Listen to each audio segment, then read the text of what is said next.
Hello friends, welcome back to my channel. इस ड्रामे की हिंदी एक्सप्लेनेशन का पार्ट 4 है। तो चलिए वीडियो को स्टार्ट करते हैं।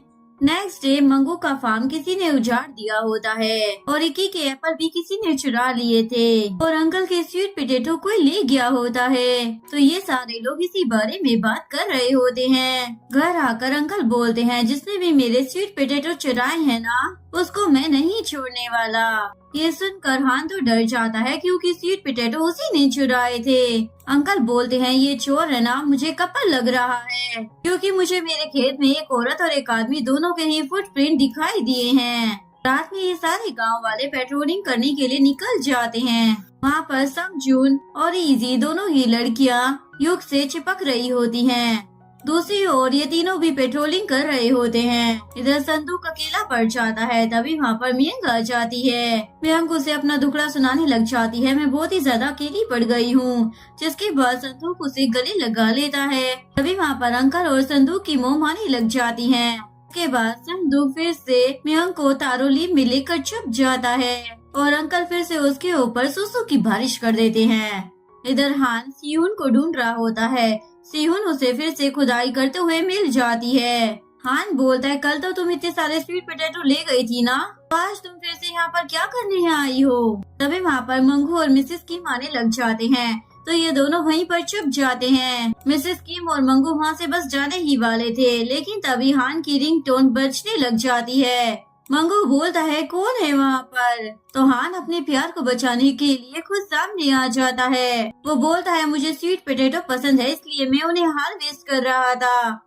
ये सुनकर मंगू और इक्की दोनों ही उसका कान खींचकर उसे गांव में वापस ले जाने लगते हैं। इधर यूनी घर पर टीवी देख रही होती है। टीवी में उसके एक्स बॉयफ्रेंड का इंटरव्यू चल रहा होता है क्योंकि वो एक बहुत ही ज्यादा फेमस पियानिस्ट होता है। यूनी गुस्से में टीवी बंद कर देती है। उसका भाई बोलता है, क्या ये वही इंसान है। यूनी बोलती है, उसके बारे में तुम बात मत करो वरना मैं तुम पर गुस्सा हो जाऊंगी। इसके बाद यूनी पेट्रोलिंग करने के लिए अपनी बाइक निकाल रही होती है, लेकिन मिंकी आकर देखता है उसकी बाइक तो ब्लॉक्ड है। तो वो उसकी आकर मदद कर देता है। उसके बाद वो बाइक पर बैठ जाता है और बोलता है, तुम्हारे पैर पर चोट लगी है ना, तो मैं तुम्हारी मदद कर देता हूँ। मिंकी उसे स्कूल के प्लेग्राउंड में लेकर चला जाता है। वो देखता है यूनी तो किसी ख्याल में डूबी हुई है। तो मिंकी उसे बोलता है, अगर तुम्हें कोई बात सताती है ना, तो तुम्हें उसे दूसरे को बता देना चाहिए। लेकिन यूनी उसे कुछ भी नहीं बताती। मिंकी बोलता है, चाहे मुझे तुम कुछ मत बताओ, पर तुम्हें स्ट्रॉन्ग होना होगा क्योंकि तुम तो आंटी बनती जा रही हो। आंटी शब्द सुनकर यूनी को गुस्सा आता है। वो उसे मारने के लिए उसके पीछे भागती है और वो बचने के लिए पेड़ पर चढ़ने का ट्राई करता है, लेकिन नीचे गिर जाता है, जिस वजह से बेचारे की बट की तो हालत खराब हो जाती है। ये देखकर यूनी तो हंसने लग जाती है और उसे बोलती है, थैंक यू मेरा मूड ठीक करने के लिए। उसके बाद ये दोनों गांव की तरफ जा रहे होते हैं। यूनी को तो काफी ज्यादा मजा आ रहा होता है, लेकिन मिंकी के तो एक्सप्रेशन ही बदल जाते हैं क्योंकि उसके सामने चोर खड़े हुए होते हैं। यूनी बोलती है, देख क्या रही हो, जाकर उसे लड़ो ना। मिंकी बोलता है, नहीं, पहले हमें गांव वालों को बुला लेना चाहिए, क्या पता उसके पास चाकू या कोई हथियार हो। यूनी जोर से चिल्लाती है, डरपोक कहीं के, जिसके कारण वो चोर वहाँ से भागने लग जाता है। मिंकी भी उसके पीछे भागता है और उनमें से एक को पकड़ लेता है। वो उस बंदे का चेहरा देखने ही वाला होता है, लेकिन तभी दूसरा बंदा आकर पीछे से आकर उसे हिट कर देता है, जिस वजह से वो वहीं पर बेहोश हो जाता है। नेक्स्ट सीन में मिंकी को हॉस्पिटल में होश आता है। यूनी तो उसके गले लगकर रोने लग जाती है। वो बोलती है, मैं तो डरी गई थी, कहीं तुम मर ना जाओ। वो बोलता है, मैं एकदम ठीक हूँ। इसके बाद जब वो हॉस्पिटल से बाहर आता है तो वो जोर जोर से हंसने लग जाता है। तुम्हें मालूम है तुम कितना ज्यादा गला फाड़ फाड़ कर रो रही थी, मुझे तो तुम्हारा एक वीडियो बना लेना चाहिए था। तो यूनी उसके पेट में मरने लग जाती है। तुम्हें क्या ये सब कुछ मजाक लग रहा है। दूसरी तरफ सारे गांव वाले मिलकर हान की क्लास लगा रहे होते हैं। तभी वहाँ पर यूनी और मिंकी आ जाते हैं। मंगू पूछता है, क्या तुमने उस हमलावर का चेहरा देखा। मिंकी बोलता है, उसकी आंखें ना बहुत ही ज्यादा अच्छी थी, पर मैं भूल गया कि वो कैसा दिखता था। इसके बाद ये सभी लोग सुयुन को बुलाते हैं उस चोर का पोर्ट्रेट बनाने के लिए। मिंकी इंस्ट्रक्शन दे रहा होता है कि उसका चेहरा कैसा है। तो यह उसी हिसाब से बनाने लग जाती है। मंगू उस फोटो को देखकर बोलता है ये तो एक कार्टून करेक्टर लगता है। उसके बाद ये लोग फार्मिंग करने के लिए आ जाते हैं। हान ने सियोन की मदद की थी, इसलिए वो उसे 2 स्वीट पोटैटो देकर डेट के लिए पूछता है, तो वो भी मान जाती है। इसके बाद ये लोग वापस जा रहे होते हैं। अभी सामने से इली गुजरती है। इली को देखकर कीचुन कीचड़ में जाकर छुप जाता है। जब वो वहाँ से चली जाती है तो किचन बाहर आ जाता है। बोलता है तुमने ऐसा इसलिए किया ना क्योंकि तुम्हारी वाइफ यहाँ से गुजर रही थी। किचन बोलता है क्या वाइफ, मैं उसे बहुत ही ज्यादा नापसंद करता हूँ। मैं तो उसकी शक्ल देखना भी पसंद नहीं करता। अगले दिन ये सारे लोग यूनी को लेकर हॉस्पिटल जाते हैं। रास्ते में उन्हें मियन मिल जाती है। मियन ने अपना एक नया रेस्टोरेंट खोला हुआ होता है, तो वो उन सभी को वहाँ पर इनवाइट कर लेती है। इजी पूछती है क्या मैं तुम्हारे कैफे में काम कर सकती हूँ, क्योंकि मुझे एक बारिस्ता बनना है। ये सुनकर उसका भाई मंगू तो हंसने लग जाता है। वो बोलता है पहले तुम्हें नेल आर्टिस्ट बनना था और अब तुम्हें बारिस्ता बनना है। दूसरी तरफ हान सियोन के साथ डेट पर गया होता है। सियोन भी सोच लेती है आज वो इसे परमानेंटली रिजेक्ट कर देगी। अभी हान उसके पास आता है किमची और स्वीट पोटैटो लेकर और उसे जबरदस्ती खिलाने लग जाता है। सियोन को ये बिल्कुल भी पसंद नहीं था। वो उसे मना कर रही होती है, लेकिन गलती से किमची उसके स्कर्ट पर गिर जाती है। नेक्स्ट सीन में ये दोनों बेंच पर बैठे हुए होते हैं। सियोन सोचती है ये अच्छा मौका है, मैं इसे मना कर देती हूँ। अभी हान देखता है एक स्पीकर सियोन के ऊपर आकर गिरने वाला है, तो वो बीच में आ जाता है और बेचारे का सर फूट जाता है। इसके बाद सियोन को उसे हॉस्पिटल लेकर जाना पड़ता है और उसे कुछ नहीं बता पाती। इधर ये सारे लोग अभी भी कैफे में ही होते हैं। तभी कैफे में 2 गुंडे आ जाते हैं और वो मियन को छेड़ने लग जाते हैं। ये देखकर संदूक बीच में आ जाता है और उन्हें बोलता है मैं इसका उपा हूँ। ये सुनकर वो गुंडा संदूक की उंगली ही मरोड़ देता है। ये देखकर यूनी उससे फाइट करने के लिए जाती है और वो गुंडा यूनी को धक्का मार देता है। उसके बाद मिंगी उससे लड़ने के लिए जाता है, लेकिन मिंगी की फाइट बहुत ही ज्यादा फनी होती है क्योंकि फाइटिंग सीन कम रोमांटिक सीन ज्यादा लग रहा होता है। मिंगी अचानक से उस गुंडे की आंखों को देख लेता है और बोलता है वो तुम दोनों ही हो ना जो फार्म में चोरी करते हो। ये सुनकर वो दोनों वहाँ से भाग जाते हैं। ये सारे लोग उन दोनों गुंडों के पीछे पड़े होते हैं। वो गुंडे भागते हुए ग्रैंडपा से टकरा जाते हैं। इस वजह से ग्रैंडपा की फेवरेट बादाम वाली चॉकलेट नीचे गिर जाती है। देखकर ग्रैंडपा को गुस्सा आ जाता है और वो 2 किक मारकर उन दोनों को ढेर कर देते हैं। ये दोनों बोलते हैं ग्रैंडपा तो सच में औसम है। मंगू बोलता है होंगे ही ना क्योंकि उन्होंने मार्शल आर्ट की ट्रेनिंग ली है।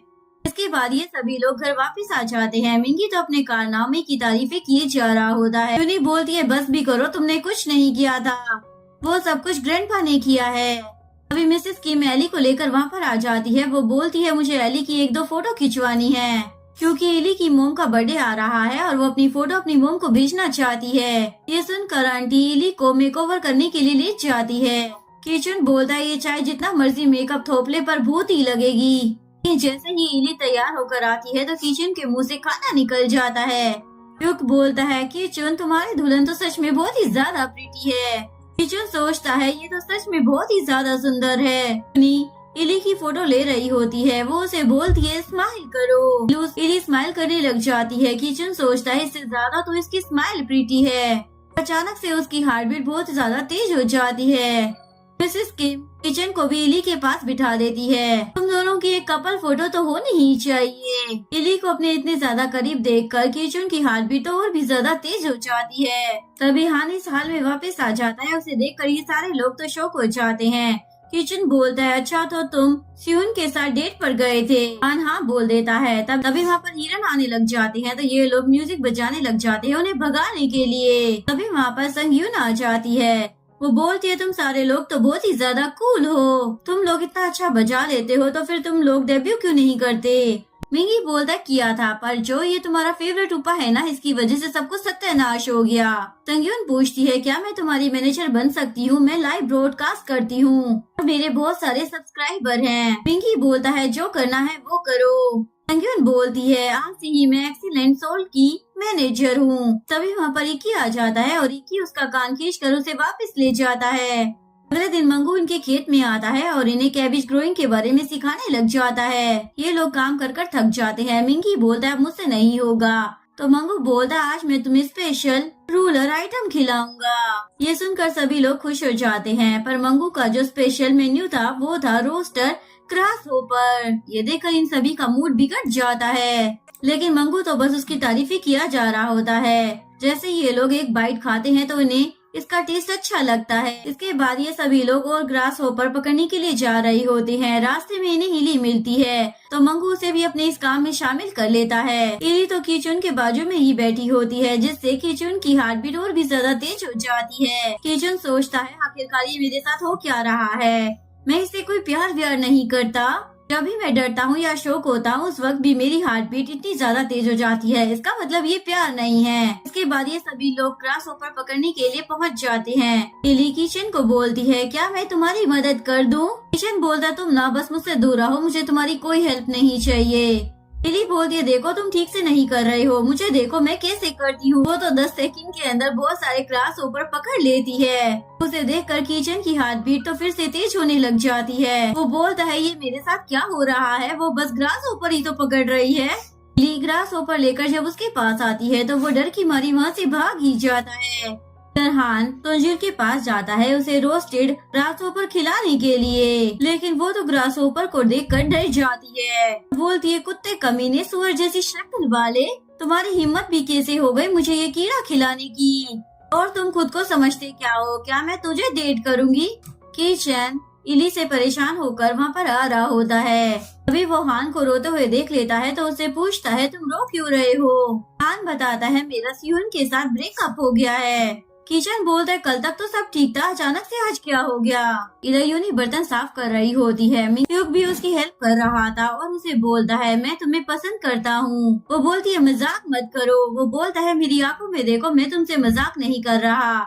वो उसकी आंखों में देखती है और समझ जाती है ये सच में उसे पसंद करता है, और उसे बोलती है तुम मुझे उल्लू नहीं बना सकते, और उसे मारकर वहाँ से भाग जाती है। सुख बोलता है लेकिन ये सच था। उसके बाद ये सभी लोग खेतों में जाते हैं। वहाँ पर केबिज के साथ एक्स्ट्रा घास भी उग गई होती है तो ये लोग उसको निकालने लगते हैं। इनके कुछ दिन तो घास निकालने में ही चले जाते हैं। ये लोग बहुत ही ज्यादा थक जाते हैं। मंगू आकर बताता है तुम्हें यहाँ पर दवाई छिड़कनी पड़ेगी, पर इनके पास इतने पैसे नहीं थे तो मिंगी अपनी कार मंगू को सस्ते में बेच देता है। सारे लोग बोलने लग जाते हैं तुमने ये क्या किया, इतनी महंगी कार इतने सस्ते में बेच दी? मिंगी बोलता है मैंने इस कार को सेकंड हैंड में बहुत ही कम प्राइस में खरीदा था, पर यहाँ पर तो मुझे मुनाफा हो गया, पर अभी भी $1000 कम पड़ रहे होते हैं। मिंगी देखता है ग्रैंडपा कार्ड्स खेल रहे हैं तो वो बोलता है मैं इस खेल का मास्टर हूँ। के बाद ये चारों लोग ग्रैंडपा के साथ कार्ड्स खेलने के लिए जाते हैं। पिंकी तो ग्रैंडपा से हारता ही जा रहा होता है। ऊपर से ग्रैंडपा के सामने उसका 6000 का कर्जा भी हो जाता है। ये सभी लोग तो बहुत ही ज्यादा डर जाते हैं क्योंकि उनके पास इतने पैसे ही नहीं थे। ग्रैंडपा बोलते कोई बात नहीं, मुझे पैसे नहीं चाहिए, पर तुम क्या एक बार और खेलना चाहते हो?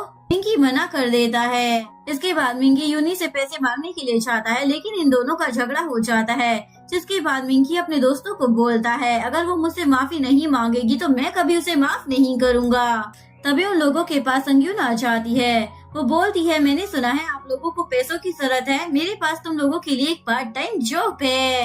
वो पार्ट टाइम जॉब एक्चुअली में 70 साल की ग्रैंडमा का बर्थडे होता है और ग्रैंडमा उन्हें पैसे कुछ इस तरीके से दे रही होती है। पर किसी ने तो किचन को किस भी कर लिया होता है। नेक्स्ट सीन में दिखाया जाता है जिस आदमी ने सियुन को बताया था कि हाँ डोकरी में बहुत सारे पैसे छुपे हुए हैं, वो आदमी फिलहाल कोमा में होता है। सियुन उसे देखने के लिए जाती है पर कुछ लोग सियुन के पीछे पड़ जाते हैं। उसी हॉस्पिटल में हान अपनी लीवर कैंसर की दवाई लेने के लिए आया होता है। वो सियुन को देख लेता है। सियुन उन सभी लोगों से बचकर भाग रही होती है तो हान आकर उसकी मदद कर देता है। यहाँ पर ग्रैंडमा की पार्टी अभी भी चल रही होती है। इन तीनों की तो अच्छी खासी इज्जत लुट जाती है। बाहर आकर ये लोग बोलते हैं आज जो हुआ बहुत ही ज्यादा शर्मनाक था, इसे हम कभी नहीं भूलेंगे। टॉक बोलता है हाँ ये हमारा सीक्रेट रहेगा। किचन बोलता है जल्दी से यहाँ से चलो, मुझे अब यहाँ पर एक सेकंड भी नहीं रुकना है। मिंगी कार स्टार्ट करता है पर पीछे खड़ी कार को वो ठोक देता है। इस वजह से कंपनसेशन के तौर पर वो इंसान इनसे सारे पैसे ले लेता है जो कि इन्होंने बर्थडे पार्टी से कमाए थे। सुयन अपनी बॉस के पास अपने काम के पैसे लेने के लिए गई होती है,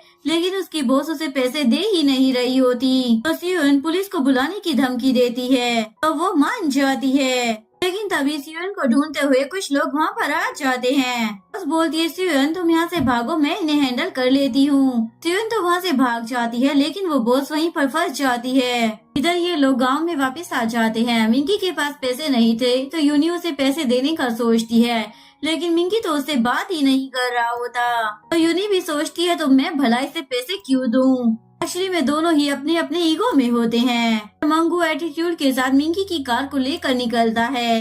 रास्ते में संदूक पीकर पड़ा हुआ होता है।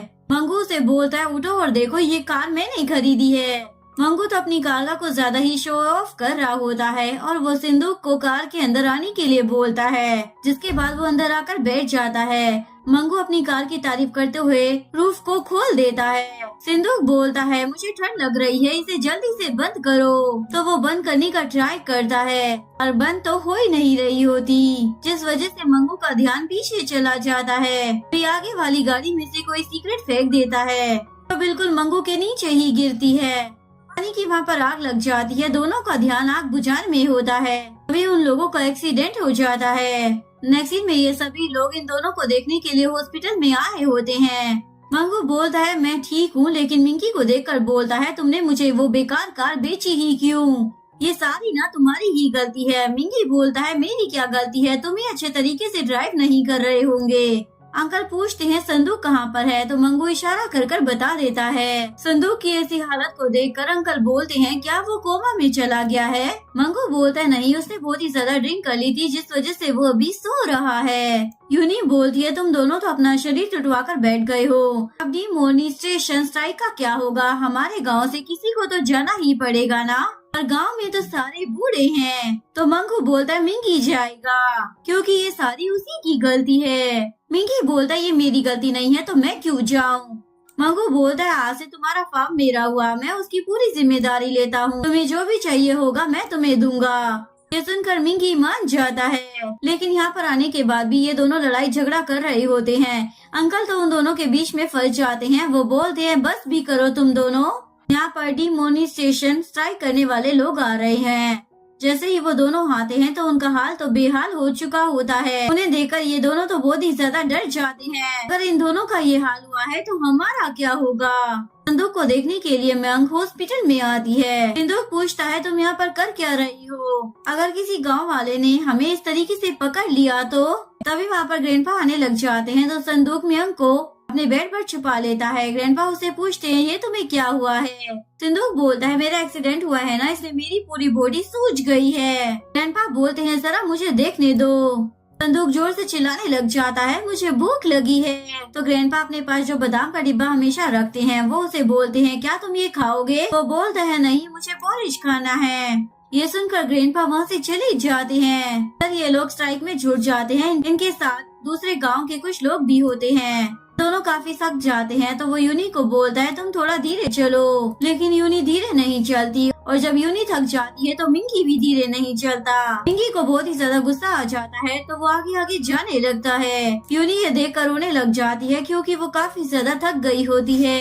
वो बोलती है मैं तुम्हें पैसे देना चाहती थी पर तुम ही मुझसे बात नहीं कर रहे थे और अभी भी तुम मुझसे बस लड़ ही रहे हो। तो मिंकी उसके पास आकर बोलता है कोई बात नहीं सब ठीक हो जाएगा। इसके बाद संग्यून इन लोगों के पास आती है और बोलती है आज मेरे डैड लेट आने वाले हैं तो तुम सब लोग मेरी लाइव ब्रॉडकास्टिंग को ज्वाइन कर सकते हो। तो मिंकी के गिटार के बारे में पूछने लग जाता है तो मिंकी बोलता है ये गिटार मुझे माउंटेन पर मिला था, वो इंसान इसे बजा रहा था पर अचानक से उस इंसान ने अपने बाल काट लिए और गिटार वहीं पर छोड़कर चला गया और वो इंसान था इक्की। वो बोलता है काश मैं उस अंकल जैसा बजा पाता तो कितना ज्यादा अच्छा होता ना। इसके बाद संग्यून लाइव ब्रॉडकास्ट स्टार्ट कर देती है। जिस तरीके से बोल रही होती है वो देखकर तो ये सभी लोग हंसने लग जाते हैं। संग्यून बोलती है आज हमारी लाइव ब्रॉडकास्टिंग में एक्सीलेंट सियोल आई है तो वो आपको परफॉर्म कर कर दिखाएंगे। ये लोग अपना गाना गाने लग जाते हैं। वो देखती है कमेंट आया है कि तुम्हारे पीछे तुम्हारे डैड खड़े हैं। जैसे ही वो पीछे मुड़कर देखती है तो वहाँ पर इक्की सच में खड़ा होता है। इक्की अपने साथ मछली लेकर आया होता है तब वो उसी मछली से इन सभी को मारता है, जिसके बाद ये सभी लोग वहाँ से भाग जाते हैं। इक्की भी थक हार कर घर वापस आ जाता है और उसके बाद वो मिंकी के गिटार को देखता है और समझ जाता है ये तो उसका ही गिटार है। इसके बाद वो एक पुराने से बॉक्स को निकालता है और उसमें से संग्यून की मोम की तस्वीर को देखकर रोने लग जाते हैं। नेक्स्ट सीन में ये चारों लोग जा रहे होते हैं। मिंगी देखता है जिसको उसे 1 मिलियन चुकाना है, वो गुंडा डोक्सा उसके सामने ही खड़ा है। तो वो डोक्सा के पास अकेले में जाता है और उसे सारी बातें बता देता है। डोक्सा बोलता है, ओह तो तुम यहाँ पर कैबिज ग्रो करने के लिए आए हो ताकि तुम मेरे पैसे चुका सको। ये सुनकर वो जोर जोर से हंसने लग जाता है और अपने बंदों को ऑर्डर देता है, इसका ऑपरेशन कर दो। मिंगी बोलता है, प्लीज मुझे 3 महीने का टाइम और दे दीजिए। वो बोलता है, ठीक है मैं 3 महीने और दे देता हूँ। ये बोलकर डोक्सा वहाँ से चला जाता है। ये सभी लोग मिंगी से पूछने लग जाते हैं, वो बंदा कौन था, क्या वो तुम्हें जानता था? मिंगी बोलता, नहीं वो तो बस मुझसे रास्ता पूछ रहा था। नेक्स्ट डे संग्यून इन लोगों के पास आती है और उन्हें वही लाइव वीडियो दिखाकर बोलती है, तुम लोग अब फेमस हो गए हो। किचन बोलता है, ये तो कितना ज्यादा एम्बेरसिंग है। हान बोलता है, तुम सही बोल रहे हो, हमारी तो सबके सामने बेइज्जती हो गई। तभी मिंगी डोक्सा और उसके आदमी को देख लेता है और उसके पास आकर बोलता है, मैंने कहा है ना कि मैं तुम्हारे पैसे दे दूंगा, तो तुम मेरा पीछा क्यों कर रहे हो? डोक्सा बोलता है, मैं तुम्हारा पीछा नहीं कर रहा, मैं यहाँ पर फार्मिंग करने के लिए आया हूँ। ये सुनकर मिंगी तो हंसने लग जाता है और बोलता है, तुम्हारे जैसे लोग अगर गांव में रहने के लिए आएंगे तो उन्हें बहुत सारी मुश्किलों का सामना करना पड़ेगा, पर तुम लकी हो जो मेरे जैसा बंदा तुम्हारे साथ है। यहाँ पर फार्मिंग करने के टाइम पर हिरन भी आ जाते हैं, हमें उन्हें भी भगाना पड़ता है। घास बड़ी हो जाती है तो उसे भी निकालना पड़ता है। ऐसे करके वो उसे बहुत सारी चीजें बता देता है। डोक्सा बोलता है, शायद तुम भूल गए हो कि हमारा रिश्ता क्या है। मिंगी बोलता है, माफ करना, जल्दी जल्दी में जवान थोड़ी फिसल गई। किचन मंगू के घर पर गया था ग्लास हॉपर को पकड़ने वाली बोतल लेने के लिए। घर पर कोई भी नहीं होता तो वो ऐसे ही घर में घूमने लग जाता है। तभी अचानक से इली आने लग जाती है तो वो कबर्ड में जाकर छुप जाता है, लेकिन वो रूम तो इली का ही होता है। इली अपने रूम में आकर कपड़े बदलने लग जाती है।